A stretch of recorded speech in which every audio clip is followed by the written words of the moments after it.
स्वागत है एक बार फिर से आपका गुरुश ट्यूशन क्लासेस के सुपर एटी बैच में। आज हम पढ़ने वाले हैं प्रश्नावली नंबर 5 के जितने भी एमसीक्यूज बन सकते हैं वो सारे आपके सामने। स्टार्ट करते हैं क्वेश्चन नंबर 1 से। जो प्रश्नावली 5 है वो है समांतर श्रेणी, ठीक है, जिसे आप इंग्लिश में एपी कहते हैं शॉर्ट में। तो समांतर श्रेणी यानी एपी जो आपको दे रखी है का सार्व अंतर क्या होगा? सार्व अंतर का मतलब होता है डी। कोई भी अगर आपके पास में समांतर श्रेणी दे रखी होती है, ध्यान रखना उसका जो पहला पद होता है वो ए कहलाता है। क्या कहलाता है? ए।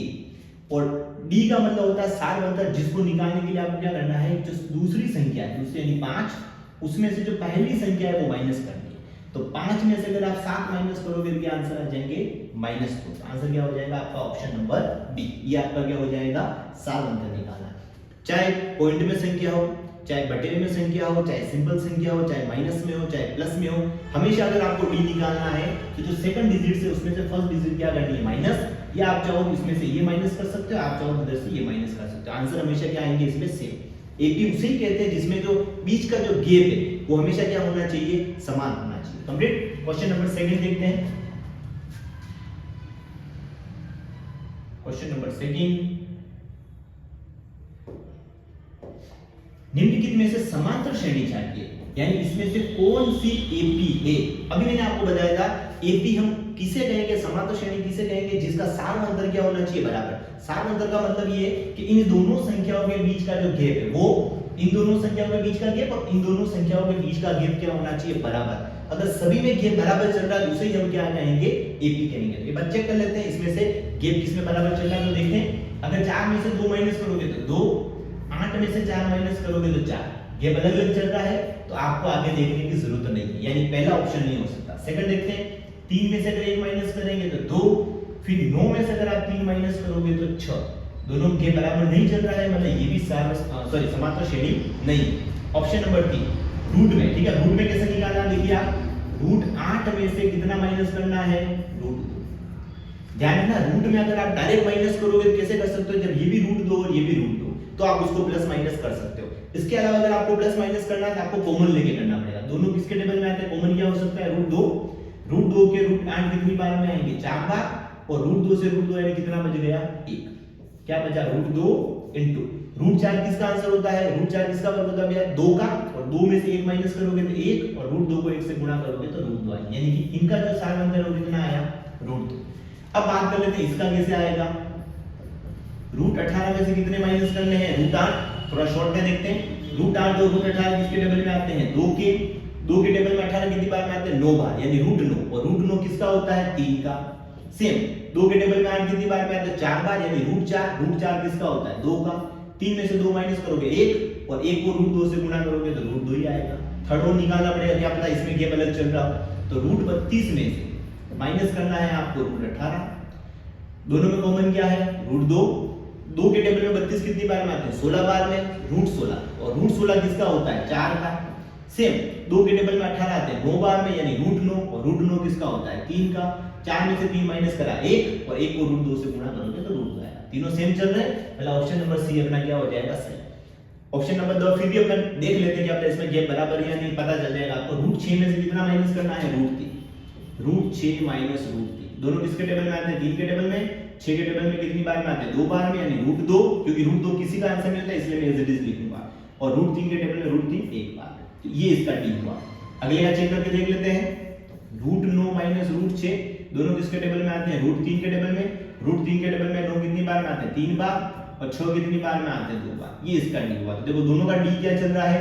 अलग अलग चल रहा है। इसका मतलब ये समांतर श्रेणी नहीं है। तो ऑप्शन नंबर कौन सा हो जाएगा? अपना स हो जाएगा। ठीक है, नेक्स्ट देखते हैं क्वेश्चन नंबर 3। समांतर श्रेणी आपको दे रही है, यानी एपी दे रही है आपको, उसका आपको क्या निकालना है? एपी दे रखी है जिसका आपको 26वां पद निकालना है। ठीक है, 26वां पद निकालना है, यानी आपको 26 क्या दे रखा है? n दे रखा है। हमेशा ध्यान रखना, शॉर्ट में अगर पद के आगे जो संख्या होती है उसे अपन n कहते हैं, और पद के अगर पीछे संख्या होती है तो उसे अपन क्या कहते हैं? n कहते हैं। तो n कहते हैं, सॉरी। तो n कितना दे रखा है आपको? 26 दे रखा है। कंप्लीट है। a कितना है इसके अंदर? a कितना है? 7। और d के लिए आपको क्या करना पड़ेगा? 4 में से 7 को माइनस करना है। जब कभी भी पद निकालना हो तो आपके पास में सूत्र है n बराबर a प्लस n माइनस 1 और d। एग्जाम में आपको सूत्र तो नहीं लिखना है क्योंकि आपको एमसीक्यू में डायरेक्ट आंसर निकालना है, इसलिए आपको डायरेक्ट वैल्यू पुट अप करके फटाफट जोड़ बाकी गुणा भाग जो भी करना है उससे आंसर निकाल लेना है। ए कितना देर का है 7, एन कितना अपने पास में 26, तो 26 माइनस 1 मैं आपको प्रॉपर समझा रहा हूं। और डी का मतलब होता है कि आपको 4 में से कितने माइनस करने हैं 7, 4 में से 7 माइनस करेंगे कितने आ जाएंगे -3 कंप्लीट। 7 प्लस 26 में से 1 घटाओगे कितने आ जाएंगे 25 इंटू -3। 7 प्लस और माइनस क्या होता है माइनस, और 25 को 3 से गुणा करोगे कितने आ जाएंगे आपके पास में 75, और 75 में से अगर आप 7 माइनस करोगे तो कितने आएंगे -68, यानी ऑप्शन नंबर कंप्लीट। 75 बड़ी संख्या है और माइनस की, इसलिए आंसर माइनस में आएंगे, प्लस वाले मत लिख लेना। नेक्स्ट है क्वेश्चन नंबर 4। क्वेश्चन नंबर 4 है आपका समांतर श्रेणी आपको दे रखी है। समांतर श्रेणी में आपको क्या निकालना है, अगला पद निकालना। अगला पद का मतलब यहां पर आपके कौन सी संख्या आने वाली है। देखो अगर इसका अगला पद निकालना है तो आप डायरेक्ट निकाल सकते हो, क्यों, पॉइंट के बाद अगर आप देखोगे 0.2 0.2 0.2 0.2 सब बराबर, ठीक है, यानी 0.2 में ही आंसर आएंगे सब में। आगे अगर आप देखोगे 1 3 5 7, तो 7 के बाद कितने आएंगे 9, गेप चल रहा है 2 का, तो 1 में 3 3 के बाद 5 5 के बाद 7 7 के बाद कितने आएंगे 9, तो आंसर क्या होना चाहिए 9.2, ठीक है, इसमें ये ना 9.2। परंतु हो सकता है ये तो डायरेक्ट हो गया, आपके हो सकता है एग्जाम में जो क्वेश्चन है या जो एपी दे रही है वो बटे में दे दे, या ऐसी कोई संख्या जो आप डायरेक्ट नहीं कर पा रहे उसको फिर कैसे करना वो बता देता हूं आपको। सबसे पहले तो आपको डी निकालना है। डी का मतलब सब्ट्रैक्शन घटाना है, -3.2 में से माइनस करना है आपको, क्या माइनस करना है 1.2, ठीक है, प्लस 2 लगा क्योंकि 3.2 में से माइनस करना है, यहाँ पर भी माइनस है, यहाँ पर माइनस है, माइनस और माइनस प्लस हो गया, और 1.2 माइनस करना है। बड़ी संख्या इसमें से कौन सी है तो माइनस की, इसलिए माइनस आएगा। अब आप घटा लीजिए, 2 में से 2 घटाओगे 0, और 3 में से 1 घटाओगे तो 2, यानी 2.0। 2.0 को क्या कह सकते हैं 2 कह सकते हैं। तो आंसर क्या आ गया, डी कितना आया -2।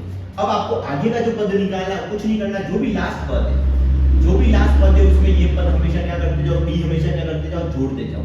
तो 2.0 2 7 और 2 9 और माइनस, आंसर क्या आ जाएगा आपके पास में -9.2। पर अगर आगे वाला और पद निकालना है इस -9.2 में आप वापस 2 जोड़ लीजिए, यानी डी जोड़ दीजिए, आपको और आगे वाला पद मिल जाएगा। तो कहने का मतलब एपी अगर ऐसी कोई बड़ी हो तो आप पहले डी निकाल लीजिए, डी निकालने के बाद जो भी डी आएगा उसको आगे वाले पद में आप जोड़ दीजिए, आपको आंसर मिल जाएगा। नेक्स्ट देखिए क्वेश्चन नंबर 5।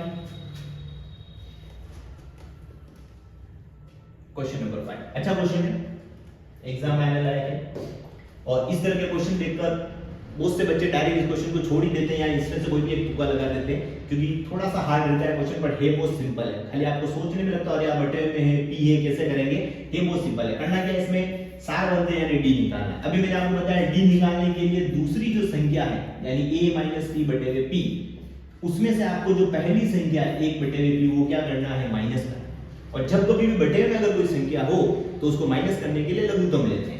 लघुत्तम लेना बहुत आसान है क्योंकि दोनों संख्या सेम है, आपको पता होगा लघुत्तम भी सेम आता है, और ऊपर वाली संख्या भी आपको ऐसे ऐसे लिखनी है, 1 - p माइनस है इसलिए माइनस, और 1 यहाँ पर कम, ठीक है, प्लस का 1 और माइनस का 1 कट गया, क्या बचा -p बटे में p, माइनस से माइनस भी कितनी बार कट गया, एक बार, तो आंसर क्या आ गया -1। कहां है -1, +1 मत लिख देना, -1 लिखना।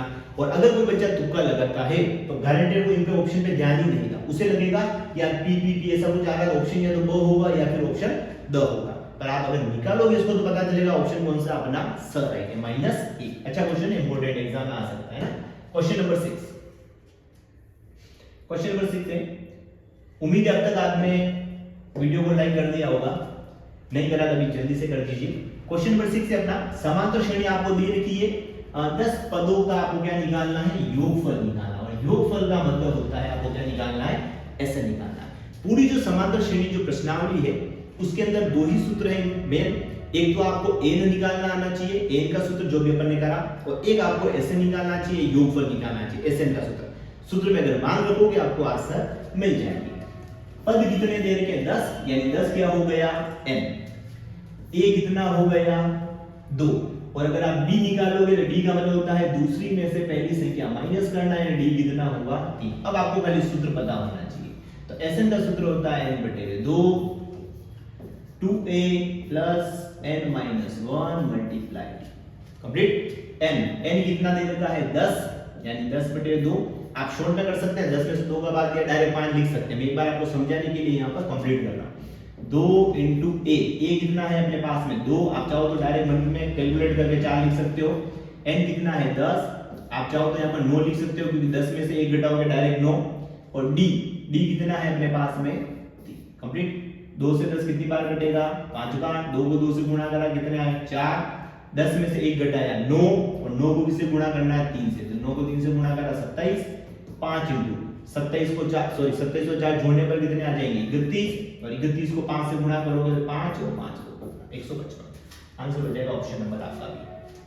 आप इसको शॉर्ट में भी कर सकते हैं, कैलकुलेट सूत्र आपको लिखने की जरूरत नहीं, सूत्र मन में होना चाहिए।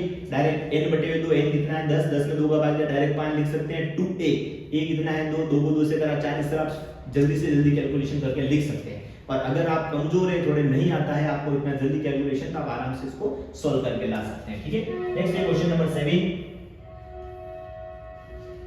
चलिए, जो क्वेश्चन नंबर 1 से लगाकर 6 तक था वो मैंने लगभग सारे पैटर्न में आपको बता दिया। अगर आगे का पद निकालना है कैसे निकाल सकते हैं, अगर आपको डिफरेंस यानी डी निकालना है यानी सार अंतर निकालना है तो आप कैसे निकाल सकते हैं, कोई भी पद निकालना है तो an का सूत्र लगाकर आप कैसे निकाल सकते हैं, अगर SN यानी योगफल निकालना है तो आप किस तरह से निकाल सकते हैं।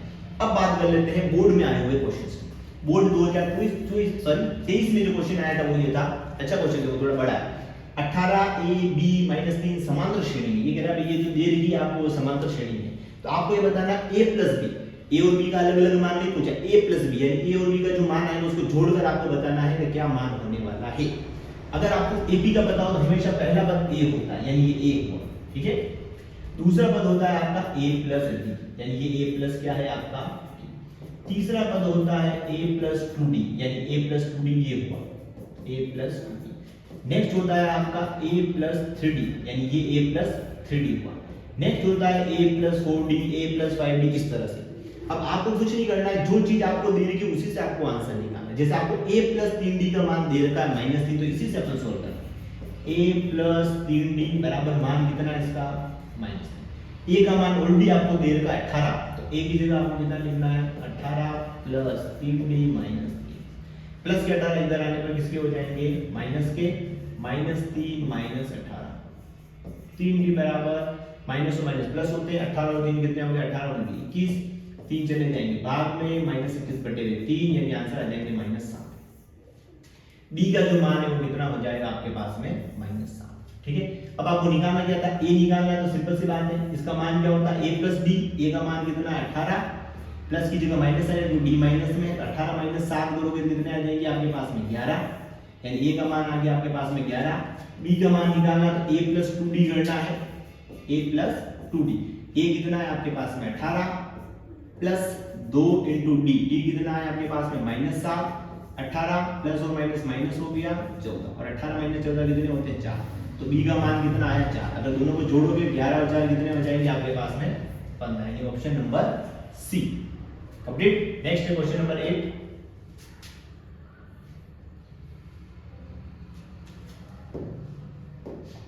तीन के प्रथम 5 गुणजों का योगफल, योगफल का मतलब आपको क्या निकालना है ऐसे, 2024 का प्रश्न है। योगफल का मतलब ऐसे निकालना, किसका ऐसे निकालना, 3 के प्रथम 5 गुणज, गुणज का मतलब होता है 3 का पावर आपको 5 बार लिखना, बस कुछ नहीं, 3 6 9 12 और 15, और इनका क्या निकालना है आपको योगफल। योगफल का मतलब इनको जोड़ना है। आप चाहो तो बिना ही सूत्र लगाए आप डायरेक्ट इसको कर सकते हैं, यानी इन सबको जोड़कर भी आप डायरेक्ट निकाल सकते हैं। जैसे 6 और 3 कितने हो गए 9, 9 और 9 कितने हो गए 18, 18 और 12 कितने होते हैं 30, 30 और 15 कितने होते हैं 45, ऑप्शन नंबर सी। पर मान लीजिए अगर ये क्वेश्चन बड़ा होगा तो आपको कुछ नहीं करना है, आपको सिर्फ एसएन का सूत्र लगाना और ये एपी हो गई आपकी, ठीक है ना। तो इस एपी का मान अगर यहाँ रखोगे तो आप एसएन वाले सूत्र में आसानी से आंसर निकाल पाओगे। नेक्स्ट देखते हैं क्वेश्चन नंबर 9।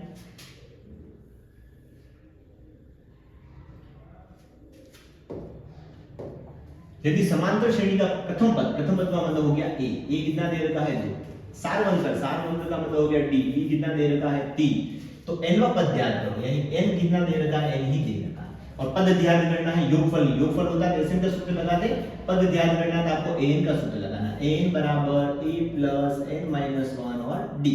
a कितना अपने पास में 2, n अपने पास में n ही है, d कितना है अपने पास में 3, 2 प्लस 3 को n से गुणा करोगे तो 3n, 3 को 1 से गुणा करेंगे तो 3। आगे कितना है अपने पास में 3n, 3 में से 2 घटाओगे कितना आंसर आ जाएगा आपके पास में 1। तो 3n minus 1, 3n minus 1 complete है।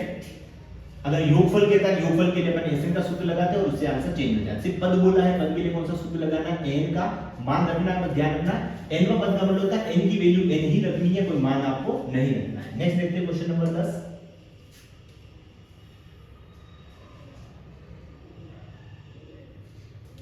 ये भी बढ़िया क्वेश्चन है।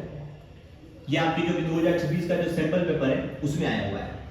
प्रथम n धन पूर्णांकों के योग का सूत्र आपको बताना है कि अगर आप प्रथम n धन पूर्णांकों का योग निकालें, योग का मतलब क्या होता है Sn, तो उसका सूत्र क्या होगा। अगर सूत्र ही याद करना है तो इसको आप डायरेक्ट कर सकते हैं n कोष्टक n प्लस 1 बटे 2, अगर आपको सूत्र याद रखना है। पर मान लीजिए अगर आपको निकालना है किस तरह से आया, तो देखो सिंपल सी बात है, n के प्रथम धन पूर्णांक, तो धन पूर्णांक का 1 से स्टार्ट कर सकते हो, 1 2 3 4 इस तरह से। n आपको नहीं पता है, अब आपको योग निकालना है। योग के लिए अपन कौन सा सूत्र लगाते हैं, Sn बराबर n बटे 2 2a प्लस n माइनस 1 और 2। अब मान रख लेते हैं n आपको नहीं पता, n बटे 2 ही लिखना है। 2 इंटू a, a कितना है इसमें 1 लिखना है। n आपको नहीं पता, एज इट इज लिखना है। और d का मतलब घेर कितना है, तो 2 में से 1 घटाओगे तो घेर भी 1 आएगा। n बटे 2, 2 को 1 से गुणा करा 2, 1 को n से गुणा करोगे n, और 1 को 1 से गुणा करोगे तो 1 आएगा। n बटे 2, n एज इट इज रहेगा, 2 में से 1 माइनस करोगे तो प्लस का आ जाएगा 1। तो आंसर क्या बना, n प्लस 1 और डिवाइडेड बाय 2। ये आपका ऑप्शन नंबर। अब डायरेक्ट सूत्र याद रख लेना, अदरवाइज इस तरह से सॉल्व करा होता है। नेक्स्ट देख लेते हैं क्वेश्चन नंबर 11, जो है फाइनल क्वेश्चन अपना। ये भी 2026 सैंपल पेपर का क्वेश्चन है। 2026 सैंपल पेपर आपको क्या निकालना है, सार अंतर। सार अंतर का मतलब होता है डी आपको बताना। देखो फ्रैक्शंस आपको दे दी, डी निकालने के लिए क्या करना है, दूसरी में से पहली माइनस करनी है, 5/3 में से 1/3 माइनस करना है। आप डायरेक्ट कर सकते हो, क्योंकि नीचे वाली जब संख्या सेम होता है आप डायरेक्ट घटा लीजिए। 5 में से 1 घटाओगे 4/3 कितना, 4/3 प्लस का है ना, माइनस का नहीं, तो 4/3। पहली में से दूसरी मत घटा लेना, दूसरी में से पहली घटाना, वरना आंसर ये आ जाएंगे। तो ऑप्शन नंबर कौन सा हो जाएगा अपना। यूनिट नंबर 5 होगी अपनी खत्म। उम्मीद है आपको समझ में जरूर आई होगी। नेक्स्ट मिलेंगे अब यूनिट 6 के साथ में। Thank you.